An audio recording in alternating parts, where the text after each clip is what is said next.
Get those escargots out of my lawnmower. The one thing missing from your Blame the French list. The list of French innovations impacting Anglo-Saxon culture has no end.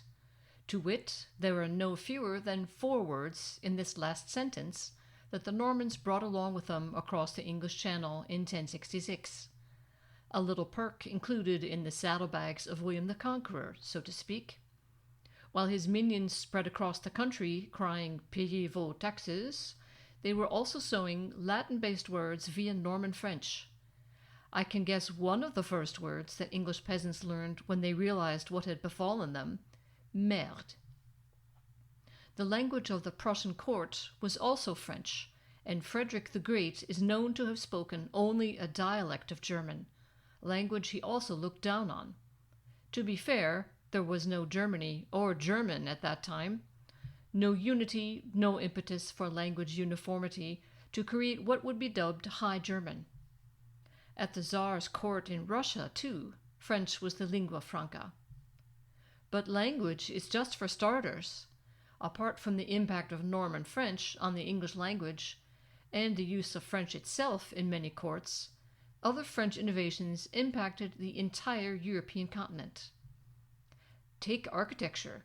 Notre Dame not only set the standard for Gothic cathedrals, it invented the style. From Germany to Spain, kings commissioned their architects to fly buttresses and plant rose windows to rival Our Lady in Paris. Royals across the continent whined, desperate to keep up with the Joneses. Or in this case, the Louis. I want one of those big churches, too. Yes, my lord. We've drawn up the blueprints, just waiting for Harold to return from the forest, with a few giant trees for that ridiculously high ceiling. Does it really have to be that high? Look, even when you ride inside it with your horse, you won't come anywhere near it. I told you, if Frenchie's got it, I must have it. It goes way beyond cathedrals. Let's not forget Versailles, the sprawling, gargantuan palace built by King Louis XIV to escape the narrow confines of medieval Paris. This was before Napoleon's architect Baron Haussmann tore down entire swaths of the city to create the wide boulevards that now form a quintessential part of Paris. At the time, many thought that constructing a palace so far outside the city was outrageous. Nobody's laughing now. There are only a few scattered royal abodes not based on Versailles. Marie, a petite French exchange student we once hosted, reminded me quite pointedly of the preeminence of the palace of Versailles. She hardly said anything apart from oui or no, not in French, English, or any other language, let alone in German, which she was supposed to be learning. I quickly cycled through basic German sentences trying to help her learn. The whole exercise made me feel very virtuous. When my Dr. Seuss German drew blank stares, I brought out my watered-down English for foreigners. If she's not going to learn German, she can at least practice her English, I thought. I was assuming that she spoke English in the first place. This quickly proved to be baseless.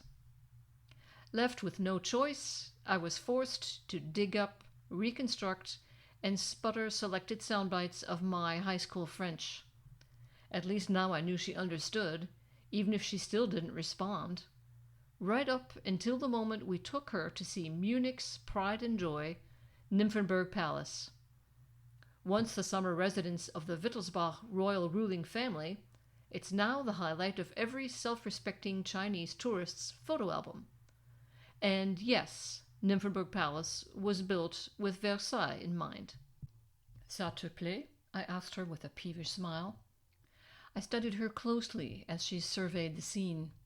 Surely she would admire this fine palatial complex with its fountains graced with swans a-swimming, perfectly trimmed boxwood hedges, and painstakingly laid out flower beds. All so very French. Do you like it? Of course she would like it. How could she not be smitten with this lovely knockoff of her very own Versailles? The answer must be a resounding oui. Well, no, it wasn't. Oui, she said, and qualified it in the most irksome fashion. Mais c'est très petit. Excuse-moi, did you say petit? Watch out what you're calling petite there, girl, I retorted. That's not what I said. I didn't say anything, but I thought it. Enough of palaces. Do we even need to mention the seismic impact of French cuisine on the world? So overpowering is its influence that we even use their word, cuisine, for our, well, cuisine. Oh, excuse me while I take a bite of my croissant. This gets us to what I really want to discuss.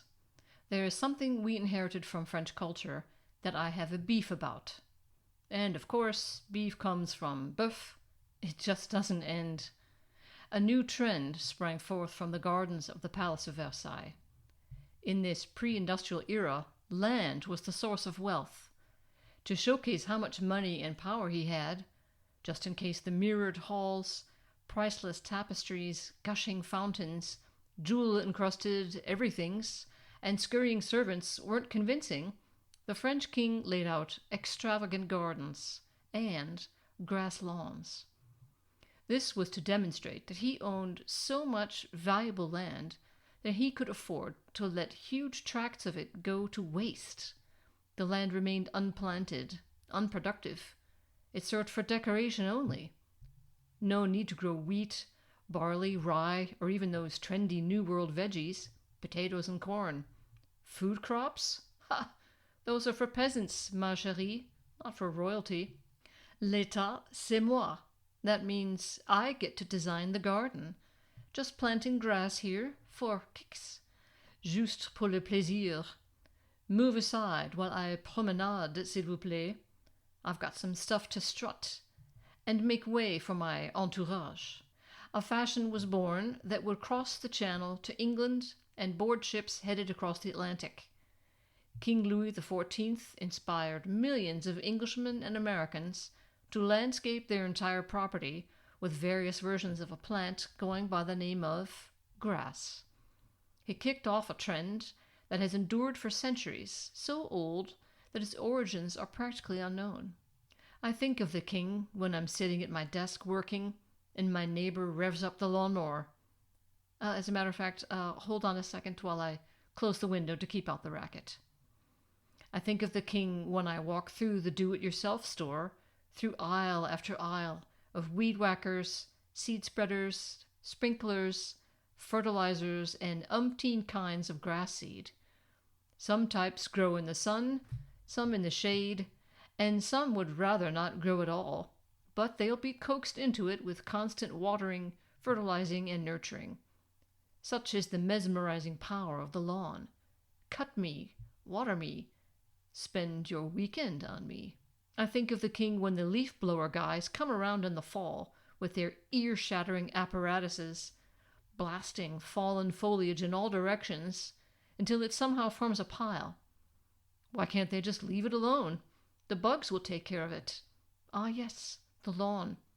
Mustn't sully the lawn. If the EU can be convinced to legislate straight cucumbers and rubber tomatoes, why can't it mandate electric leaf blowers? I'd rather have a silent leaf blower sneak up on me than a noiseless electric car. At least the leaf blower can't run me over. Yes, France, it's all your fault. You gave us Notre Dame, haute cuisine, and couture while we're at it, joie de vivre, raison d'être, maitre d' and ratatouille, and then you had to give us lawns. You should have stopped while you were ahead. Quel dommage.